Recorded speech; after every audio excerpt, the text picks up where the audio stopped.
রাসূলের তরিকা অনুযায়ী করতে হবে। আপনি আপনার মতো করে বুঝবেন, এইটা নয়।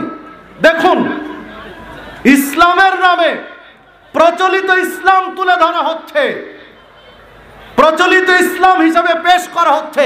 যে 8-10 জন যুবককে, 15-20 জন যুবককে একটু ট্রেনিং দেওয়ালেন, কিছু অস্ত্র পরিচালনা করা শিখালেন, দিয়ে বললেন তোমরা জেহাদের মাঠে ঝাঁপিয়ে পড়ো, তোমরা জেহাদ করো, কয়েকটা জজকে, কয়েকটা উকিলকে, কয়েকটা সরকারি স্থাপনায় বোম্বিং করো, তোমরা মরে যাবে, তোমরা শহীদ হয়ে যাবে।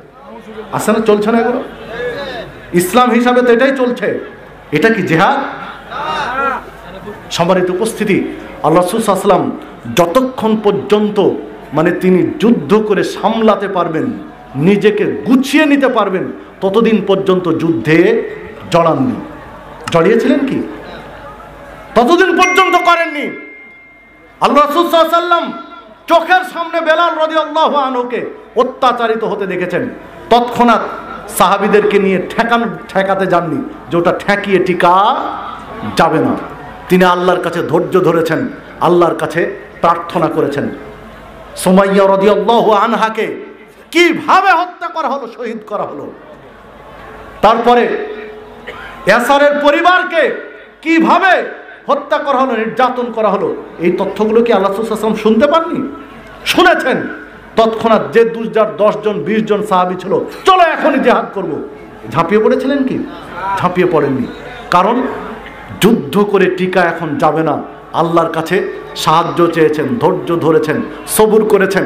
এক পর্যায়ে তো সাহাবীরা বলেছেন, মাতা নাসরুল্লাহ, কখন আল্লাহর সাহায্য আসবে, আমরা তো শেষ হয়ে যাচ্ছি।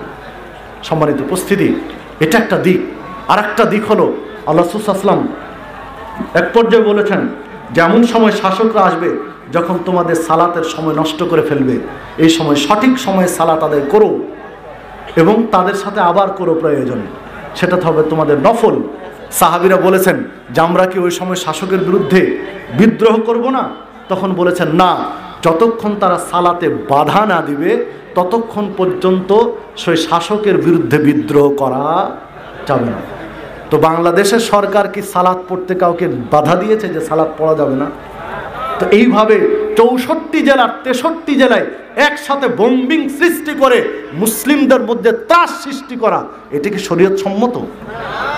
এই আকীদা থেকে বেরিয়ে আসতে হবে। এটা ইসলাম নয়, এটা প্রকৃত ইসলাম নয়। একজন মুসলিমকে আপনার মতো ট্যাগ লাগিয়ে দেবেন, সে কাফের। এই ইসলাম এটা শেখায় না।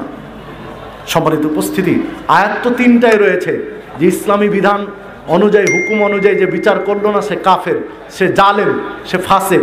তো কে জালেম, কে ফাসেক, কে কাফের, এইটা না আগে ফাইন্ড আউট করতে হবে। আপনি ডাইরেক্ট কাফের ফতোয়া আগে মারবেন কেন? জালেমে তো হতে পারে, কোয়ালিটি অনুযায়ী ফাসেকও হতে পারে, আপনি ডাইরেক্ট কাফের বলে দিবেন কেন? এই প্রচলিত ইসলাম থেকে বেরিয়ে আসতে হবে। প্রচলিত ইসলাম এটা নয়।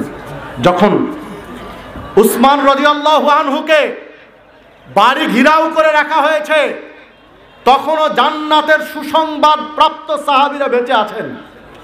আলী রাদিয়াল্লাহু আনহু বেঁচে আছেন, তালহা রাদিয়াল্লাহু আনহু বেঁচে আছেন, জুবায়ের রাদিয়াল্লাহু আনহু বেঁচে আছেন। তারা আশায়ে মুবাশশারার অন্তর্ভুক্ত জান্নাতের সুসংবাদ প্রাপ্ত সাহাবী। আলী রাদিয়াল্লাহু আনহু বলছেন,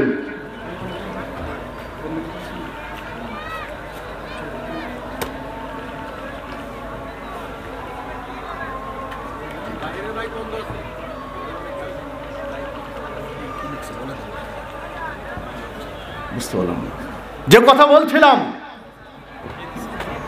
যে আলী রাদিয়াল্লাহু আনহু উসমান রাদিয়াল্লাহু আনহুকে বলছেন, উসমান রাদিয়াল্লাহুকে আলী রাদিয়াল্লাহু আনহু বলছেন যে আমরা কি যুদ্ধ করব না? আপনি অনুমতি দেন, তাদের সাথে যুদ্ধ করব। তো উসমান রাদিয়াল্লাহু আনহু অনুমতি দিলেন না, যে না, যারা বিদ্রোহ করছে এখন তারাও তো মুসলিম, তারা ভুল বুঝছে, তারা ভুল বুঝে আমার বিরুদ্ধে এই অবস্থানটা নিয়েছে। আমি চাই না যে এখানে রক্তপাত হোক আমার একার জন্য। অনুমতি দিলেন না, মুসলিম শাসক অনুমতি দিলেন না।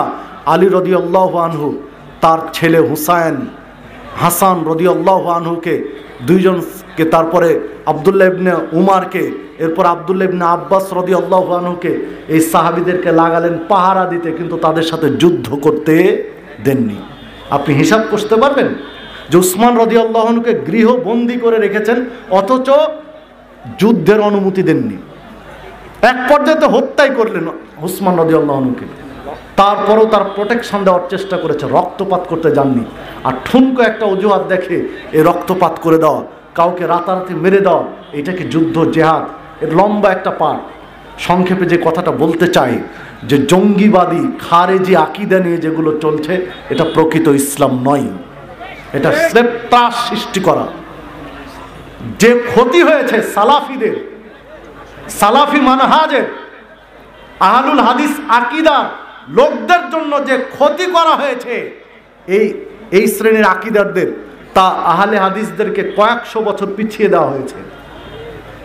কোথায় কোথায় বিভিন্ন জনকে, ভালো যারা সালাফি আকীদার আলেম ওলামা, তাদেরকেও হুট করে একটা ট্যাগ লাগিয়ে দিচ্ছে যে খারেজি আকীদ, মানে হচ্ছে জঙ্গিবাদ। শেষ পর্যন্ত আর নেই, মানে মাহফিলের অনুমতি নেই, মাহফিল বাদ। গত বছরের আগের বছর আপনাদের এই প্রোগ্রামটা, এই সালাফি কসবা ফাউন্ডেশনের, তাওহীদ ফাউন্ডেশনের প্রোগ্রামটা ওই মাঠে হয়েছিল, তাই না? কলেজ মাঠে, মানে গত বছর, তার আগেরটা।